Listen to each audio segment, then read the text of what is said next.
Hey guys, so some of you have seen me talk about making my own homemade kombucha, and I know some of you do that. And I wanted to make a quick video to explain how to get your kombucha to be more fizzy or bubbly. I know when you buy kombucha at the store, a lot of times, a lot of the brands have kind of like a fizz to them.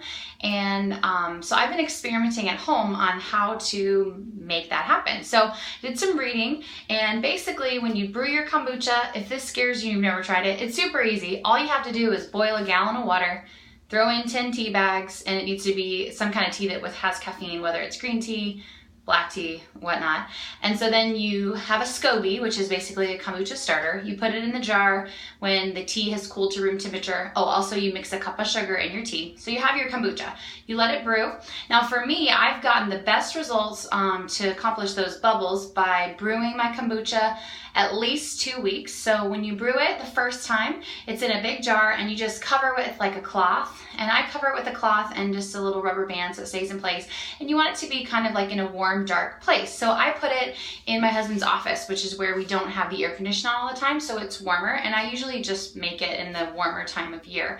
So it's probably about between 80 and 90 degrees in there. So ferments for about 2 weeks. Then what you do is you get your kombucha, your big jar of it, and you're gonna bottle it. So I have these leftover bottles of ginger ale from Trader Joe's that my husband really likes. So I've cleaned the bottles out, and then what I do is I pour in kombucha almost to the top, the brewed tea, and it at that point it's already brewed. It has the fermentation and the probiotics and whatever, but I pour it in here, and then if you want to flavor your kombucha, that's the time to do it. I just recently did this brew and I added some fresh pressed ginger juice.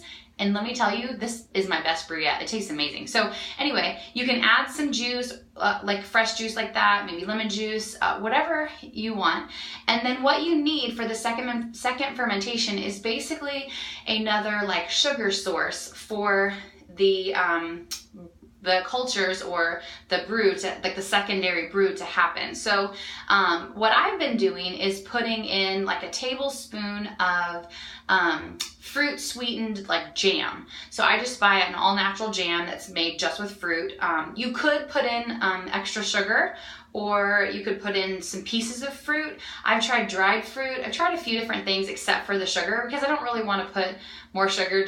I know the culture kind of eats it up, but I prefer to use something that's more like from fruit. So I've used like a tablespoon of that fruit jam, and I put that in, and then I get just a small like quarter size piece of the SCOBY, and I put that in as well. Then I fill it up to the very top of my jar, and then I seal it off. So this growler is really, I think it's helpful to have a really good seal. So this growler works great because if you just have a mason jar or a bottle that you're screwing the top onto, sometimes some air kind of gets in the jar, and what you want to happen is you seal it off, and then the carbon dioxide, or like the CO2, builds up in the bottle, creating those bubbles. So as it ferments, instead of it being released like it is on the first fermentation, this time it ferments again and it's sealed in the bottle. So you get all those bubbles and fizz in the bottle. Now I will say that when you go to open it, you do want to be careful. Hold it over the sink or go outside or something, because sometimes you end up getting a stronger amount of fermentation and bubbles than you expected. I've read online people talking about their bottles exploding and things. I've also heard you could do like a small bottle on the side that's plastic, and if you see the plastic expand, you know that the bubbles have happened and the fermentation and everything is ready to go. But anyway, so I just at that point, you bottle it, you seal it, and then again I cover it, and you just let it sit at least 3 days. I usually do 3 to 7, and then when I open it, I've got great fizz. Now I'll tell you, it's not a carbonation like a soda.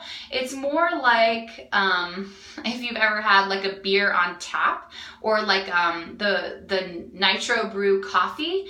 It's like there's that foam head on top, and it's just like a nice sparkle. It's not an intense carbonation, but it just makes your kombucha, I don't know, taste that much more yummy. So anyway, if you've been brewing kombucha and you have questions about the second ferment or how to improve the taste or change the flavor or whatever, let me know, and I'd be happy to help you out if I can. So that's it. My love for kombucha, sharing it with you. Thanks.